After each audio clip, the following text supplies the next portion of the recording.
Hi! I decided I wanted to do kind of a little vlog today, mostly to just update you on all of my plants on the porch, because I haven't done that in a while and there's been a lot of developments. And also I just wanted to kind of chat and talk and put up something a little more casual today. So first up, let's just turn you around. There's no flowers on it, but wait till you see how good the bougainvillea is doing. Oh, ho, ho, ho. Look at that. It was so sparse and dead, and I said I didn't really know what was going to happen with it. It's doing great. It has filled out. It's gotten too big. I'm going to have to really chop it back this summer. I also, here, for sad plants, I brought the guava out because it is just, it might have root rot. It's not doing so hot. So I brought it out to see if maybe being on the porch might help it the way it helped the bougainvillea. So wish the guava some luck, but it might be kind of on its way out. It does have new growth though. Like, this is new, so it's not completely dead. I just don't know. I don't know, maybe this will help it. These guys are doing really good. We weren't sure that these were gonna make it. These were the little offshoots from the master plant that kind of died, but look how good they're doing. The Chinese lantern plant is taking over down here. I kind of put it down there and then forgot about it, and now it's too big to move. The pineapple's also on the porch right now. It's just been such nice weather. Everybody's on the porch right now. Although I don't think the pineapple's enjoying it. It's kind of bleaching out some of these leaves. It had to have a haircut too because it was too big. But I mean, it's doing all right. Let's come over. The lavender is thriving. Look at this. I really want to move it, but I don't really have another space for it, so it has to kind of be here, but it's doing beautiful. This guy also, I thought the flowers were going to die and then there wouldn't really be much more of this plant. This one is doing really nice. The flowers are coming up. This jade is also thriving. Look how beautiful. Look at all the new growths on this guy. So nice. The catnip has taken over everything. Look how big and beautiful the catnip is. The cats are very excited every time I come out because I bring them in a couple of leaves. Look how big those leaves are. God, they're just covered in pollen. Because of this thing. This plant is blooming and there's pollen everywhere. Okay, next up. This turned out, it's like blooming and everything. This was in with this tomato plant. It was just growing out of there and I was just like, wait a second. It's not tomato. You know what this is? Oh, it's kind of dying a little bit because I just replanted it. It's parsley. How did I didn't plant parsley. I don't know where the parsley came from. It's definitely parsley though, like I tasted some.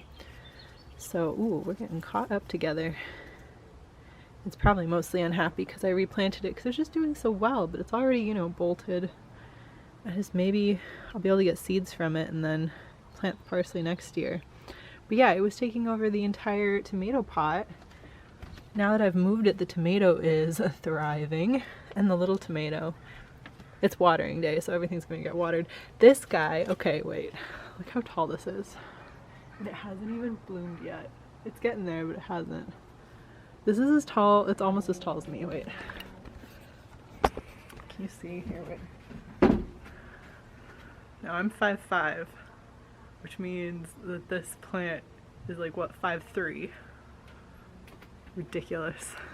I didn't think it was gonna get that big. But it drinks water like crazy, so I've started filling this up. It has some holes in it and then letting it kind of drain down slowly. That's keeping that alive. One of the peas has gotten so big, I'm kind of hoping maybe it'll trail up this way. But what I should have put over there was this bean. Look at the beans. The peas also, I've been getting some peas from it. If you follow me on Instagram, I showed on my stories there. I think I under-anticipated how good everything was gonna grow. So there's not nearly enough space for this bean. Look, it's like taking over the oregano too. I don't know what I'm gonna do about this. I need to like buy some taller sticks, but I have to do that. The spinach also got away from me. It has pretty much bolted. Also, I think there's a slug living in there. And then one of the little things died. So I think the spinach I just didn't keep up on well enough. But everything else is doing so good. The tomatoes are doing so well. I'm thinking we might be a few more weeks from like seeing, oh wait, there we go. Look at that. Oh, we're actually gonna have tomatoes sooner than I thought then. How exciting. How's this one doing? One of them I kind of broke. Yeah, I guess it's that one. But yeah, basically the garden is doing phenomenal out here. Yeah, having a regular watering schedule, that is turning out to be the key. So I need to actually go get some makeup on and start filming just a regular channel video because I have a few that I want to get done today. And then, no, not next weekend. The following weekend, I'm going on a little trip again to go see Josh again. So I need to get some videos lined up before then because I think this next weekend I can go ahead and film some more, but then after that I won't be able to. So I'm gonna film a little bit ahead of time and start editing. So we're gonna go do that, and we're gonna try not to play Animal Crossing in between. Can you say hello?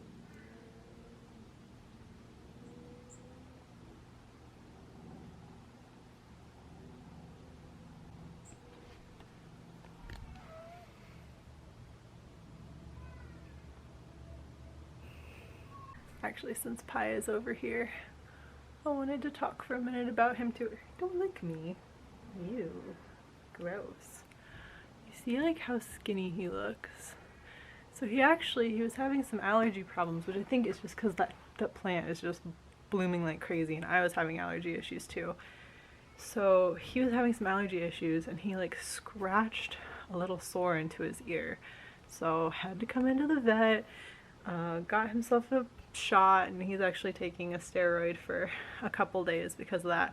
The steroid is making him like ravenously hungry. And Pi is not my eater. Pi doesn't eat anything. Like he has never had any interest in food. So he's always been skinny. Like trying to keep him like close to 9 pounds has been the biggest struggle of my life. Like he is such a skinny cat and he just does not really care about food. And so normally, like in his food bowl, I can just leave food in there all the time and it's not a problem. But he's so hungry now that like for the first time, like usually I fill up the bowl in the morning, and for him, like I'll add a little more to it the next morning. Like he'll never finish his food, never in his life. But recently, for breakfast and dinner time, he's completely clearing his bowl out. Like he's eating so much, he's so hungry all the time. And it's like, it's kind of good because if he would gain some weight, that'd be wonderful. But it also made him like, he ate so much that he threw up the first day. And then he's not really like filling out. He's kind of getting a little lazy. Like he's just kind of losing energy. So I'm hoping after he's done with the steroid, the allergies don't come back and then he'll kind of go back to normal, because it's kind of weird for him to eat that much. And I know it's him because I have the little portal cat food bowls, so only they can get in with their microchip. So I know it's him. That's like how I keep track of who's eating what. And Zuko's eating the same amount, but Pi is just eating like crazy. But look, he's still so skinny. Look at this. Oh. He just doesn't gain weight, this one. And it's partly like because of how he was as a kitten too, so because he was pretty sick as a kitten. But yeah, like he looks so thin. He's eaten so much. We'll see how he is after all that's done. Yeah. Okay, before I get like fully done setting up, but while my makeup looks good and there's some nice natural lighting coming in, so I don't have to turn on the ring light or anything, I just wanted to talk for a minute about Arashi. I doubt that anybody who actually watches my channel also knows who Arashi is, but basically they're a Japanese boy band who I have really loved for like a lot of my life. I got super obsessed with them when I was in my like early 20s, and then I kind of fell out and kind of fell back in. But anyway, like maybe you're like familiar with K-pop, like you've heard of BTS. Everybody's heard of BTS by this point. But so like you get these kind of, so like you have an idea of like what these kind of formulaic boy band groups are like. And now it's like really a high like performance level thing, like especially coming out of Korea, it's a very high performance level. Like they are phenomenal dancers, they have to be good singers. When kind of like the idol culture started in Japan, maybe not even when it started, but like pretty much like when it was starting, especially like with Johnny's is like the big boy band industry, it wasn't really kind of high performance. Like, I'm trying to think, like, one of the main, like, one of the top groups that came before Arashi was SMAP, S-M-A-P. They got a guy in that group that can neither sing nor dance at all. At all. Can't do it. Like, their music is not that good. I think V6, who did a lot of the songs for Inuyasha, was one of the first groups where it was like, they all sing really well. And then Arashi came along and they're kind of, they could do everything. Like they're all decently good at everything now, and they've worked very hard for that. Some of them were naturally more talented and some weren't in like different fields, but all of them are competent dancers. All of them are competent singers. They have Ono Satoshi, who is a great dancer and singer, and like it's amazing when you see like what he does within the group to like level out so that his voice meshes with everyone else and his dance moves mesh with everyone else and everyone can do the dances. And then when you see him just like do his thing and you're like, actually he's quite good. Except for in English, because they've been releasing songs in English. You're just like, oh, Ono cannot do the English, can he? You can really hear him, and so obviously the group, they announced a hiatus, and like it makes a lot of sense. They've been being idols their whole lives. Most of them joined when they were like, you know, around 14. Like the idol culture is like kind of weird because they sort of sign on these young people when they're like very young. They're in middle school or younger, and you live within this industry, and if you break out, that's it. You've sold your body over, basically. Like you have to maintain a certain image, you have to maintain a certain professionalism, and that's forever. And it used to be like groups would kind of phase out, like I think you'd hit like your 40s, or it was probably even your 30s before, and you'd kind of retire, and that was just normal. And then the next boy band group would, because it was for young people. And sort of more and more recently, like kind of right before Arashi, it became more of a thing to not phase out, to not retire. And so they just kind of keep going. And so you watch these performances when they're in their 20s and like they're all really good dancers. And like, I mean, things happen. Like Aiba almost died while he was in the industry because he had a collapsed lung, which was just a genetic thing. And he had to kind of keep going. And I mean, and now I think he's doing much better, but you can see the times when like it is hard for him, and it has been hard. And then as they kind of got older and older, there was a point when Nino must have hurt himself, and they kind of continue to deny it, but he's a very good dancer, and you can kind of see at what points he's sort of hiding things or seems less mobile and things like that. And you can kind of watch, and you're like, you know, at some point you're like, your bodies start to break down. Like you've been doing these high intensity dance things for forever. I think BTS is sort of before any of that's gonna happen, but they're gonna hit a point where some of their bodies will start to break down. And you get into these industries where you're sort of expected to maintain an image, maintain a lifestyle. Like within Arashi's industry, the boys aren't supposed to get married. I think there had been a rule or something beforehand where like one member of the group could get married once everyone was over a certain age. Like they had to wait until all their members hit, I think it was 30. I don't remember exactly what the age was, but all the members had to hit a certain age, and then suddenly they were doing beer commercials. Suddenly they could be seen drinking, and they could not have before that point. And it was, you know, it was an older age than you would expect in a country where the drinking age is much lower. So, you know, like you can't be seen dating. It's kind of a huge scandal if any of the members in any of the idol groups are seen with someone of the opposite sex, or suspected to be dating someone. Like it's a big deal. And so they kind of have to deny.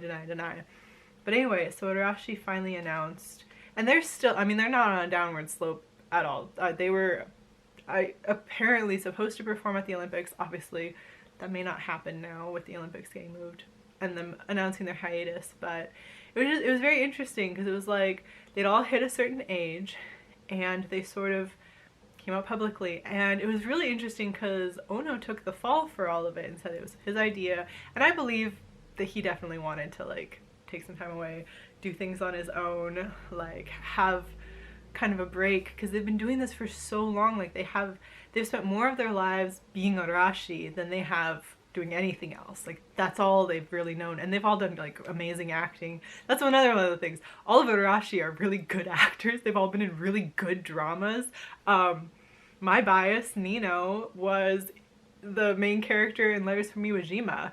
So like they've been doing like lots of acting roles, like very, very popular acting roles. Anyone that's seen Hanagori Dango, Boys Over Flowers, Domyoji is in the group. That's how I found Arashi. I was very obsessed with Hanagori Dango. So good. I will say I've now watched most of the Korean version of Boys Over Flowers, and I didn't like it as much. It was a different intensity. The main the girl who's well, I don't remember because their names are different in Korean, but the main girl and the main guy, they don't have any chemistry in the Korean version, like none. And I think that was one of the things that was so good about the Japanese version, is like from the onset you're like, hold up, you guys have some chemistry, like what's going on here? And so everything is very believable. It's just done in such a beautiful manner. Like that is, if you want to see a good Japanese drama, Hanayori Dango really like does it. They did it quite well. Whereas the Korean version, I don't know, something about it just was not hitting the same way, so I didn't watch every episode. Even though I do like the style of Korean dramas typically, but it was just like, it's not the same thing, I didn't like it. Anyway, I digress. That's how I found Arashi. Love so sweet, you know? But so anyway, so yeah, Ono took the fall for all of that, and I was kind of confused at first because it was also like something else is going, like obviously like they want to take a break, like people, they're probably at the point where they are breaking down a little bit and like they need space, and they probably are having less and less time to do the acting roles they want. And then it wasn't too long after, or maybe it was a year after, now I'm losing my timeline, but Nino announced he was getting married. I think it was exactly a year. It was exactly a year from their announcement. Nino announced he was gonna get married, and I was like, oh. Everything kind of clicked into place. And I know they're not saying that, and I've been carefully watching on Netflix. There's a beautiful documentary. It's very like slow and drawn out and very like quiet, but it was just such a beautiful documentary. Arashi Voyage, if you're interested in kind of learning a little bit about them. I think it starts off very slow, so if you're not familiar with the group, if you're interested in getting into Arashi, I can start you off. I'll get you going. Like, I'll start you with their best music videos. Like, I got you. But it's just such a beautiful, beautiful documentary. And they're not talking about it. And one of the things I thought was really interesting is that everyone else is kind of, you know, they're performing for the camera. And Nino was very, very much avoiding the camera. And he's my bias because people talk constantly about how among the members of the group, when the camera's off, he's very outgoing, very friendly, very warm to everybody, like treats everybody like an equal, and that a lot of people have said how much he just makes them feel so comfortable. And I thought that's really sweet, even though he kind of plays the bratty one within the group. But so I really like that about him. But in this documentary, especially in the first half, he was avoiding the camera, like actively avoiding it. And I thought it was very interesting to see. And then knowing, I think, and I wonder if it's true that they're going on a hiatus to allow him to get married, that they couldn't have done it any other way, and they had to have that break so that he could split off and get married. And then I think if they don't get back together, it would make a lot of sense. I'll be sad. I think everyone will be sad, but at the same time, like, you do have to move on with your life. And I think it's such a weird thing that this industry is so intense that you're not supposed to. You're supposed to always live your life. Like, they're supposed to always be this group, whereas they're all very talented in their own right, and they don't have to do this. I don't know. It's such an odd thing. But at the same time, they also, in their last like hiatus year, we're planning a lot of outreach. Japan does not, I mean, Korea does now, but Japan does not really care about moving their music industry outside of Japan. Like, they're very kind of against sending their singers overseas and things. Like, they've never cared, which is why it's really hard to be a fan of some of these idol groups, because you just can't get any of their stuff over here. It's really difficult. And Arashi was sort of taking that first big step and starting. They were gonna bring a lot of stuff over here. They have a lot of songs that like translated into English. Some of them are really cute and I liked it. Some of them it's kind of like, you just should, the original is so good. I just think it was really interesting that they're doing all these things, and then the coronavirus hit, and now the best thing they have ever done is they did a picture book series. If you're trying to learn Japanese, you should watch their little picture book series where they just read like stories It's so cute. The 5 of them like playing the different characters and reading the stories, and I don't know, it was wonderful. I've been enjoying that so much. That's now the best thing Arashi's ever done is that picture book series. Love it. But anyway, I don't know. I just wanted to like get my thoughts about it because actually they've only put out diaries for 2 of the members within the Netflix series, but they had Aiba's and Shou's diaries, and they're very just like just opposite people who I a little bit ship, but you know, that's a whole other thing. But listening to Aiba talk about just like, I don't know, he's such an upbeat, positive person, and like the way he's kind of getting through things and like what things are kind of making him sad right now, basically with the group going on hiatus and like walking around his hometown, and just it was interesting because the thing that 2 of them had in common was talking about when they first started and just the lack of support. And it's just like, it's such a understandable thing for like their teachers and their friends to be like really worried about them, because they're basically like missing classes, they're not getting as much sleep like during this time where really like the growth is really important, and you know, like their family's not really supporting them going into this industry, and they're sort of not doing well in school and things like that, and how sad that is, and how that seems to be a really like empty part of their lives where they were really affected by during this like super transitional phase, and all of them thinking, well, like this might not work out, and then this is what my plan was going to be after that, and instead it worked out, and now here I am, like one of the most famous people in Japan, and there's still like this like almost this hole in this like childhood part. I don't know, it's just such a sad thing, and it's like it worked out so well for them, but it doesn't for so many people. Like their families were right to worry, and it's, I don't know, interested to see if they will do the other members' diaries, especially with the quarantine. I don't think they filmed them, and I don't know, especially with the way Nino has been acting on camera. I wonder what he's going to say, like what his diary for this documentary is going to be like. I don't know. It's such an interesting thing. I don't know if Ono will do it. I don't know if anyone else reads too much into all of this, but Ono has a personality where like if he was on the autistic spectrum, I would totally believe it. He's the leader of the group completely because he's the oldest, and that's like it. He's a wonderful singer and dancer. Like he's so good at them, but he'll also just like check out. Like they'll be doing like interviews or something. Ono is like could be asleep, and that's just kind of a thing. Like he's not always there, he's not always present, and that's just a thing with him. It's pretty funny. It's become like a joke, and I don't know, he's just a lovely, wonderful person, but like I don't know what he's gonna say for his thing. Like maybe he'll just want to go fishing. Like it seems like that'd be fine. I mean, Matsujun I think is gonna have an interesting diary. There's no way he's not gonna have a diary. This whole documentary is pretty much his diary of like what he's been doing. But I wonder what Nino's gonna do. This has been a really long ramble about something that nobody's gonna care about. I need to get to making the videos, but I just like, I don't know. There's so many feelings with Arashi. He kind of filled an empty hole in my life too.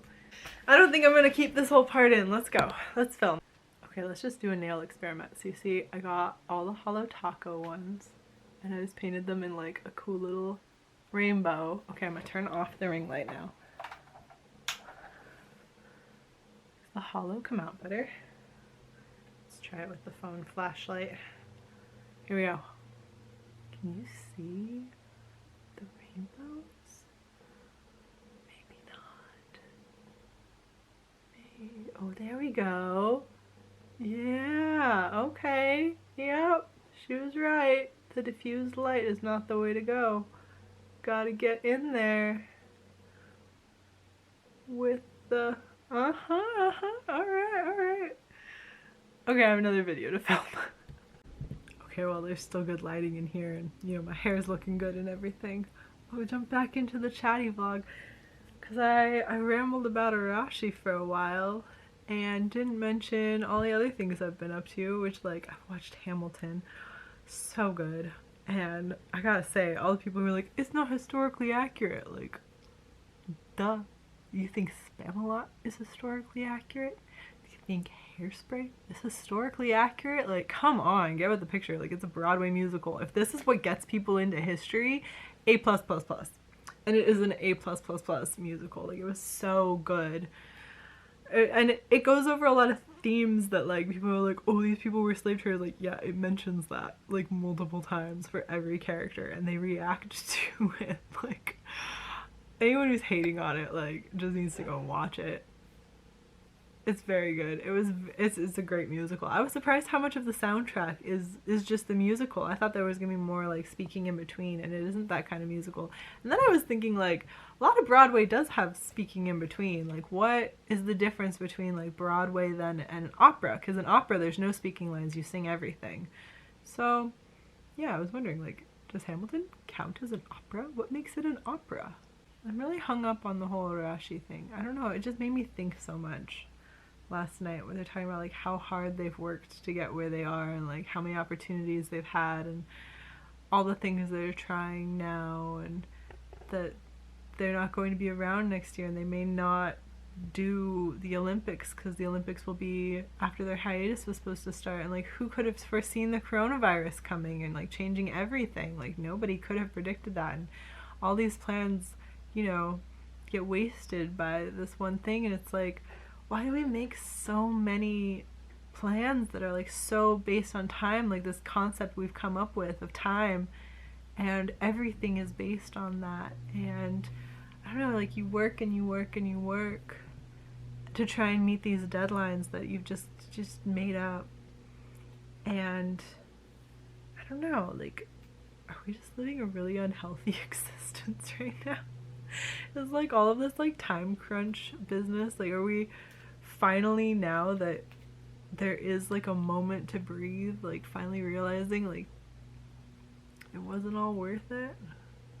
Work's been so swamped lately because a lot of clinics in the area have closed, and it's just like so packed, and so many people are mad about that. Like, there's so many clinics that can't get people in because there's just so many people who want to come in for everything. Like, yeah, we can barely fit emergencies in. We're not an emergency clinic. We had to stop taking new clients. Like, it's just absolutely been crazy. And all these people who have like been abandoned by their clinics because they had to close is like, well, yeah, what are they supposed to do? But at the same time, we physically can't take them, and we are so overwhelmed. And I feel like all I do anymore is answer phone calls and get yelled at by people over the phone, and half of the time get yelled at by people who have never been to our clinic, who are not going to be our patients, who I don't know, they don't know me, and they're mad. It's like, well, what was the point of that? Now I really don't want you to come to our clinic, you know? I don't know, like, we've never, in the past, we were never booked out this far, and now we're booked out like weeks. And it's such a weird thing, and a lot of the clients who've been coming there for a long time like find it very weird and are upset by it. Like, and it's like, it's understandable, but it's also like, please understand us. Like, we're so busy, and I feel like there's just never a moment to breathe, and they're never going to. It doesn't seem like it's going to slow down. Those clinics aren't going to reopen again. People are going to get less pets. I don't know, like, I'm kind of tired of it. Tired of demanding people. I'm tired of people. Well, and also now we have to reinforce the mask policy, because now it's like a statewide thing. You have to wear a mask in a business. And so I've already had to ask people, and they've been nice so far, but like, what happens when I have that one confrontation where the person just like blows up at me? I don't want to deal with assholes deciding that they don't feel like following the rules, like they don't care about other people. And it's like, I already know you don't care about me.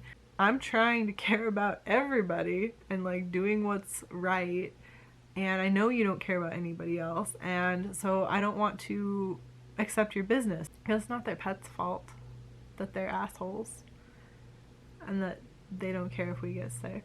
And I'm also grappling with the fact that like I've probably been exposed to it, and like what do I do if I get sick? Like, the clinic is so busy now. My coworkers would be swamped, but like, would they have to close also? I don't even know what would happen. And then all of those pets, like, what will they do? It's like everything's been done to the point where there's too much. There's too much all the time, and it's like life has been so convenient, and we've been so focused on making it so convenient for so long that the slightest inconvenience like topples the whole tower. But that's like with everything. the slightest inconvenience topples everything, like people's egos, their finances, their lives, like everything gets toppled at the tiniest inconvenience. And it's like, we fabricated all of these things. Like, none of this is something that's just like a real thing. This is something we've all come together and decide, yes, we're going to make this a thing, so that one tiny thing destroys everything for you. We just live so close together. Like, I don't know where I'm going with this. Now I'm making myself sad. Rather than make myself sad, maybe I should like make myself some lunch. Let's do that instead. I don't know why I'm trailing off with this. I'm gonna like introduce some philosophical topic and then just like trail off. But isn't that what this pandemic has been about all along? I had lunch. Is anyone else kind of suffering from just like not really knowing what to eat? Like, for a while I was cooking really good. I don't know, recently I can't bring myself to go to the grocery store, like, ever. So there's no food in the house. Like, there's some food. It's like, as this pandemic goes on, I'm like losing interest in food, which is a new concept for me. I had leftovers for dinner. Not for dinner, it was for lunch. I don't know what I'm at for dinner. I've been kind of melding meals together lately. I don't know. Anyway, so things I need to get done with today, now that I've finished eating. I really want to get at least to chapter 10 for my story, since I need to get that done. I finally reached out to a critique group. I didn't really hear back from anyone. It's an old critique group. It's a really old critique group. But I reached out to them and asked if anyone wants to do a critique at the end of the month. So I at least need to be ready for that by the end of the month, if anyone actually gets back to me. Otherwise, I'll just send it to my regular critique partner because she'll be ready. I was hoping to kind of, ooh, more lighting. I was hoping to get a little bit more feedback. But I gotta get through all of that before, I think it's September is the next Pitch Madness. So I'm gonna work on, what chapter am I on? Chapter 9. And then hopefully chapter 10, and we'll just see where we are. And then I think I'm just gonna read after that. That might be a good way to end the day. I did all my filming that I needed to. Just end the night reading. And if I can't get back into any of the books that I've started, then I'm gonna start Uprooted. Yay! So it's getting close to bedtime, and I realized I really haven't signed off on this vlog at all. Cause I proceeded to pretty much do nothing with the rest of my day. Yo. I don't know. It's just, I feel like I just need like a recovery weekend or something. Cause I've got some things done. I have to like, I got a lot done, okay? I filmed 2 videos plus this vlog. I worked on several chapters of my story. Like, I didn't do nothing, but man, it feels like I did nothing. I did a lot of like lying around, watching things. I've caught up on most of my YouTube watch later, which is a miracle for me. I'm totally not playing Fire Emblem right now. I feel like there were all kinds of things I wanted to talk about. Like, I wanted to talk about like Jenna Marbles, who I'm gonna miss, but I feel like she's making the best decision for herself. Like, she's always been given like the shit end of the stick by YouTube in general.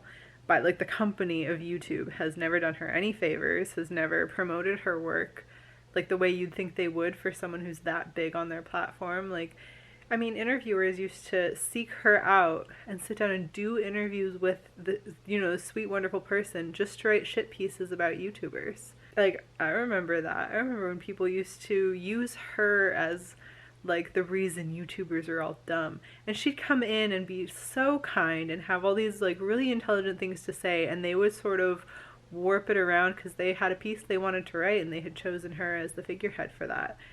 And it was just really sad, and you could see that she really kind of withdrew, especially in the last few years. Like, she rarely does collabs because most of the collabs she did earlier on were people trying to use her as a springboard to launch their careers. Like, I mean, she's gotten the shit end of the stick for a long time, and she's done it for a long time by herself. I mean, she hasn't always been really thoughtful, but she's always tried to do the best with the knowledge she had, I feel like, and that was like her last video. That was basically her saying that, yeah, she's trying now something new, and I think she's probably wanted to kind of step back from YouTube for a long time because people have been such shit to her. And like, it is sad, and I think people are gonna be like, oh, cancel culture, but I don't think it's that. I feel like when it comes to cancel culture, it's not to do with these things, which she's like, yes, I did these things wrong, they were terrible, but I feel like this is for her more of, it's not even like the straw that broke the camel's back. It's more like this is her chance now to step away, to do it in a way that she feels like her fans will understand, and I feel like I do understand. Of course, I look forward to her videos every single week, but I feel like, especially for women on the platform, and especially for women who have been on the platform for, 10 plus years, like a long time, I feel like people come in with thicker skin now because they know, because we've seen a lot of these creators really get shit on, and she's really been kind of the figurehead for that. There are other YouTubers who started off and got really big early on who got horrible advantage taken of them, who had people say really horrible things to them, and a lot of them ended up taking a step back just because it wears you down, trying to be this thing, trying to be this happy presence online, trying to do all of this work. And even though you have all these people who do love you and do care about you, at least as a channel, even though they don't know you for real, you start to get real suspicious, and you start to not trust, and it's gotta be so tiring. And I'm hoping that what she's doing now is kind of more fun for her. Like, people should be allowed to have fun, and I know she used to have a lot of fun, and it has felt like maybe this wasn't what she wanted to be doing anymore right now, which is fine. We can't all be on camera 24/7, like, you do have to have other things. I'm a millennial, so like, I did grow up without YouTube, like, and that's not the case for a lot of people. A lot of people, this is the career path that they want, and so you got a lot of like very business-minded people coming in. You lose a lot of the creatives, or the creatives have to then also wear the hat of being the business people. And, there's good and bad things to it, and you kind of sink or swim on that. But at the same time, like, there are many unhealthy things to the internet culture. And I think everyone kind of hits a nail on the head. But the problem is, we're trying to build a house. There's a lot of nails to hit. And if you're only pounding in one, the house is still falling apart. Let's just end on that tragic note. I feel like throughout the day I just get like more and more down during these vlogs. I don't know what it is. I start off pretty, it's the sunshine. If it's sunny and beautiful out, I'm doing pretty good, and as the sun starts to go, it's just like the as I'm getting older, I have to go to bed earlier and wake up earlier because I need more sunshine. I'm like a plant. I'm a plant. I need the sun in order to survive anymore. It just like dictates my mood so much, and so now it's getting dark out, so I've just been doing a lot of reflecting and writing a lot of poems, like long poems that just needed to spew out of me, like really going into like issues I'm having with the government. And I wrote, it's such a long poem. It's like 5 or 6 pages about Columbine. I cried while I was writing it. Oh, now I'm gonna cry thinking about it. But I need to revise it because I feel like it's something I've been wanting to say for a long time, and I think writing it might help say it. I feel like there are a lot of things where, like, if I just can get out exactly what it is I want to say, I can move past it. And that's not always the case. And then years cycle by and something will come up and it'll be like, you know what? I missed that again. Animal Crossing reminded me that Tanabata is coming up, and that used to be my favorite summer holiday. Back when I was like high schooler, I had my anime club. We used to celebrate. I had like the little bamboo sticks, and we would tie our wishes to it. Like, I researched the holiday hardcore, and this was because of Nana. They celebrate it, and so I looked it up and I learned all about it, and I set it up every summer for my club, and I really liked it. And in the last few years I haven't celebrated. I haven't had Lucky Bamboo in a long time either. I bought some this year because I'm gonna tie a wish to it on the 7th. Animal Crossing has the bamboo things, and they're so beautiful, and I have just my like little grocery store stick. I'm gonna make a wish. I'm not gonna tell you what my wish is. And I'm also going to write it in English because my Japanese isn't very good anymore. So we used to write them in Japanese. We used to do our very best. It was pretty funny. Or at least if we could, we would. But yeah, that's all gonna be it for me for this vlog because it's my turn in Fire Emblem, so I need to put down the camera so I can go and command my troops, thank you. And I've got Alexa done up on the screen too, and I'm watching one of her videos, and what is it, Zuko? What? Oh, he's having crazy time, I think.